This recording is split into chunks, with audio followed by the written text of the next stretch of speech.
معزز سامعین اکرام، السلام علیکم ورحمۃ اللہ وبرکاتہ۔ آپ حضرات قضاء و قدر یعنی تقدیر کے بارے میں اور ان کے مسائل سماعت فرما رہے ہیں۔ آگے سماعت کریں۔ مسئلہ نمبر 1، قضاء و قدر کے مسائل عام عقلوں میں نہیں آ سکتے، ان میں زیادہ غور و فکر کرنا سبب ہلاکت ہے۔ سیدنا صدیق اکبر و سیدنا فاروق اعظم رضی اللہ تعالیٰ عنہما اس مسئلہ میں بحث کرنے سے منع فرما دیے گئے ہیں۔ ماں و شمع کس گنتی کے ہیں، یعنی تقدیر کے مسئلہ میں گفتگو کرنا، بحث کرنا سیدنا فاروق اعظم اور سیدنا صدیق اکبر جو ذلیل القدر صحابہ کرام ہیں، خلفاء راشدین ہیں، ان کو اس بارے میں بحث کرنے سے منع فرما دیا گیا ہے۔ تو ہم اور آپ کس گنتی کے ہیں؟ بس اتنا سمجھ لو کہ اللہ تعالیٰ نے آدمی کو مثل پتھر اور دیگر جمادات کے بے حس و حرکت نہیں پیدا کیا، بلکہ اس کو ایک نوع اختیار دیا ہے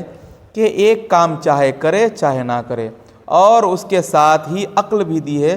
کہ بھلے برے نفع نقصان پہچان سکے، اور ہر قسم کے سامان و اسباب مہیا کر دیے ہیں کہ جب کوئی کام کرنا چاہتا ہے اسی کے سامان مہیا ہو جاتے ہیں، اور اسی بنا پر اس پر مواخذہ ہے۔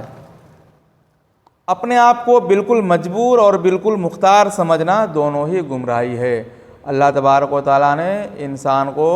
بالکل پتھر کی طرح نہیں یا بالکل آزاد بھی نہیں پیدا کیا ہے، بلکہ اللہ تبارک و تعالیٰ نے انسان کو ایک طرح کا اختیار دیا ہے، جب چاہے کوئی کام کرے چاہے نہ کرے، اور اللہ تبارک و تعالیٰ نے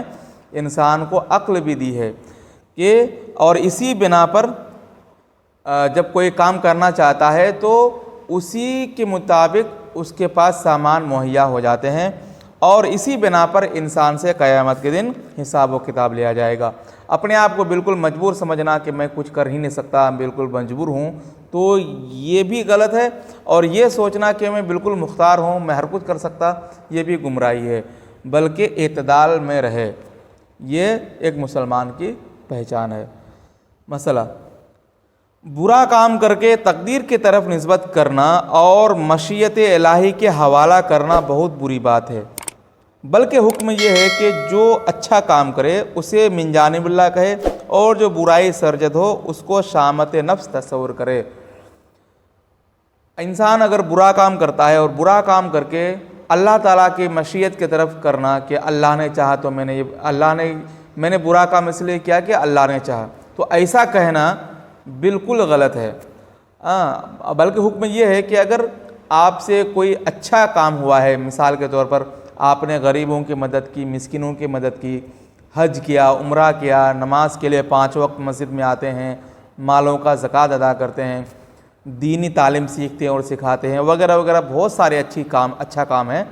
تو ایسا کام آپ سے ہو تو آپ اللہ کا شکر ادا کریں اور کہے کہ اللہ نے توفیق دی تو مجھ سے یہ کام ہوا۔ لیکن اگر برائی آپ سے ہو چکا، کوئی گناہ کا کام ہو چکا،